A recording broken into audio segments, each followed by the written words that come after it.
Este volcán nunca duerme. En lo más profundo de África, existe un lugar donde la Tierra está viva.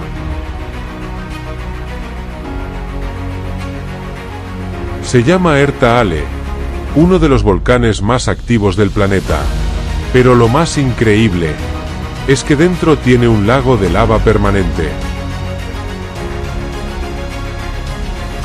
Las temperaturas aquí pueden superar los 1,000 grados. Y el aire está lleno de gases tóxicos.